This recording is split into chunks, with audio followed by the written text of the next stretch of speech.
We are doing a trail called Cabin Lake Hiking Trail. I haven't done this before. We chose a very bad time to do this, like mid-afternoon, like at 1:30 p.m. So far it's good. It's open, it's well marked, but it's a out and a back trail. It's not a loop.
So that was Cabin Lake Hiking Trail. I think it was like 3 kilometers one way, around 6 kilometers out and back. We did find a tick. That was unfortunate. Took us an hour to get to the end, and now we're going back. The cute little bridge, the red bridge, that would be the reason to do this hike. The end, the lake is pretty good too, but a lot of people there. Check it out if you're in the area. I recommend it if you're a hiker. For non-hikers, it's up to you. Yeah, it was actually a good trail, not gonna lie. The end was absolutely amazing with the bridge, but it's just not for everyone, right? We have arrived to our campsite at Nutimik Lake Campground. First time ever camping here. This was a last minute opening. Last week I was like, hey, I am looking for a campsite. It doesn't matter, I can go riding mountain, I can go to Grand Beach. There are a lot of open spots there. But then I saw an open spot, just one open spot here in Nutimik Lake Campground. So I was like, this is my first, let's get this one. Why am I going to Riding Mountain or Grand Beach? So I got this one, and we are here for this one night. Hopefully we're gonna go see Sturgeon Falls and maybe the Blueberry Hill Trail. Sturgeon Falls, here we come.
Here we are at the end of Sturgeon Falls. Yeah, we were at the Nutimik Lake Campground. We thought it's in the campground. You walk to the Whiteshell Bridge from the campground, and then you walk here. I think it's 1.9 kilometers.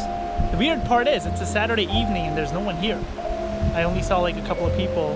The sun is about to go down. I think the clouds are rolling in. Hopefully we don't get rained on while sleeping. But if you are in Nutimik Lake Campground, I highly recommend checking out this place. Highly, highly recommend.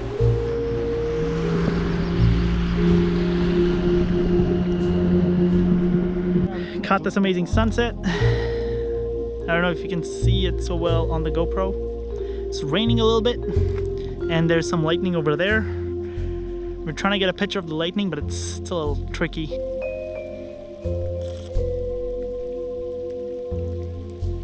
Woo! That's how it looks like right now.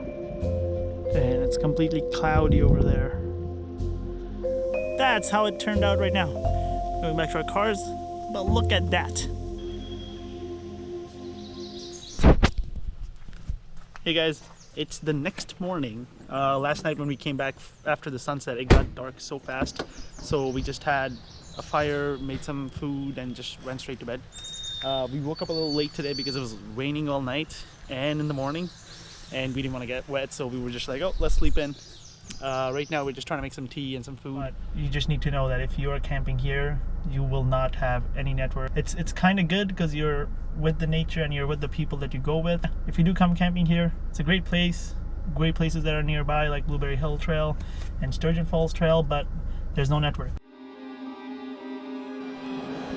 Made a quick stop to Whitemouth Falls before we head back.